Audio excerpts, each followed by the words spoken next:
Ever stop and wonder what's really going on inside your computer when you click something? Well, today we're going to pull back the curtain on the single most important chip in our digital lives, the CPU, and we're going to do it by thinking about it in a whole new way.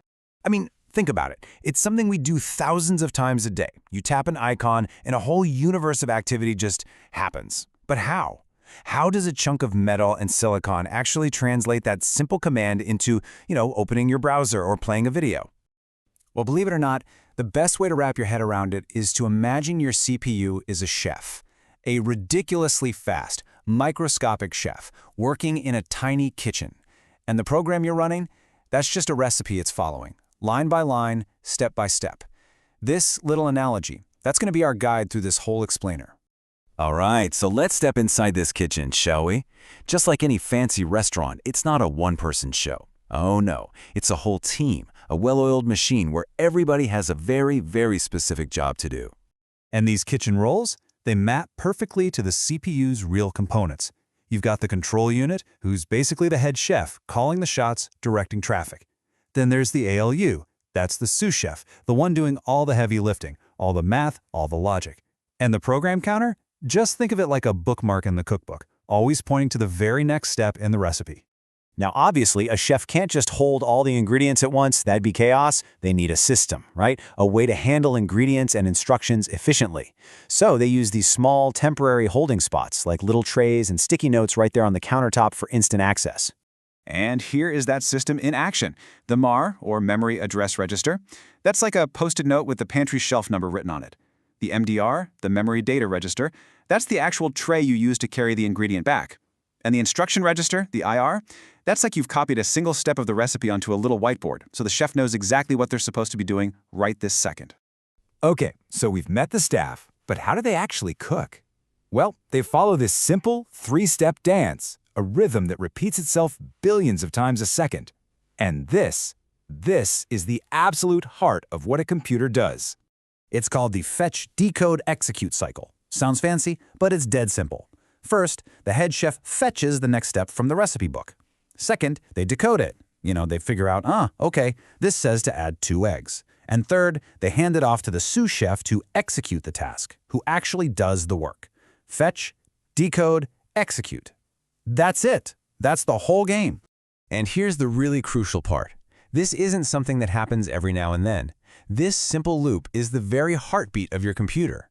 From the second you hit that power button to the moment it shuts down, it's just this cycle, over and over and over again, without ever stopping. Okay, theory is all well and good, but let's make this feel real. We're going to watch our chef do one of the most common recipe steps there is, loading an ingredient from the pantry. Or, in computer talk, loading a piece of data from memory. So check this out. Before the instruction, the recipe book is open to line 1000. After it's done, the bookmark, our program counter, has moved to 1001, ready for whatever's next. So what happened in between? The chef followed the instruction, go to a specific shelf in the pantry, grab the ingredient, in this case the number 150, and put it in the main mixing bowl. And that mixing bowl, in computer terms, is called the accumulator. And there it is, simple as that. Now, doing one task is one thing, but doing billions of them per second, that's a whole different level. That's going to require some serious optimization. A chef who's always walking back and forth to a pantry way down the hall they're not going to be very efficient, are they? You have to design a smarter kitchen. And this is where the kitchen layout is absolutely critical. Registers are like having your most used ingredients right there on the countertop, within arm's reach. They're literally inside the CPU. Main memory, or RAM, that's like the big walk-in fridge down the hall. Sure, it holds way more stuff, but getting something, it takes time. It's a slow walk away. And that walk, it is incredibly costly. Just look at this. If a CPU had to wait for RAM every single time it needed something, it would spend almost all of its time, a whopping 90%, just waiting. That is an incredible waste of potential. It's like having a 5-star chef who spends most of their shift just walking to and from the fridge. So the multi-billion-dollar question becomes, how do you solve this problem? How do you keep that world-class chef constantly cooking, instead of constantly walking? You build an assembly line. It's a brilliant solution. And in the world of CPUs, this incredibly clever technique is called pipelining, and it completely revolutionizes the workflow of the entire kitchen. So instead of one person doing a whole task from start to finish, you break it down into stages. Look at this table. While one instruction is being executed, the next one is being decoded, and the one after that is being fetched.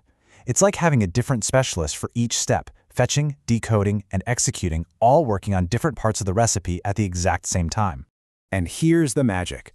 While each individual instruction still takes 3 clock cycles to get done, once that assembly line is full and running, the kitchen is finishing one entire instruction with every single tick of the clock.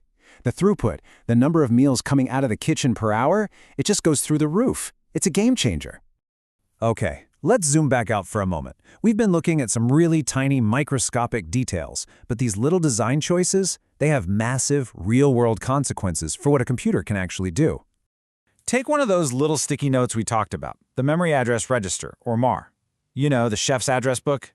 The physical size of that tiny little component, how many digits it can hold, directly limits the size of the entire pantry. It literally defines how many shelf locations the chef can even write down. So for example, an old-school 16-bit MAR could only hold about 65,000 unique addresses. That's it. You could build a pantry the size of a football stadium, but if your chef could only count that high, all that extra space is just invisible and totally useless. And this hard limit, this is what we call the computer's address space. It is the entire reason we had to move from 16-bit to 32-bit and now to 64-bit systems. We just needed to give our chefs access to vastly bigger pantries to work with. So when you put it all together, it is pretty mind-blowing. Everything you do on a computer, from sending a quick email to editing a video to exploring a massive 3D world in a game, all of it is built from this, a simple 3-step recipe. Fetch, decode, execute, running on an assembly line billions and billions of times per second. So, I'll leave you with this final thought. We've just seen how a tiny change to a simple recipe, like adding an assembly line or using a bigger address book, can lead to these monumental increases in power and capability. It kind of makes you wonder, what are the simple core recipes in our own lives that could be tweaked for a better result? Something to think about. Thanks for joining me.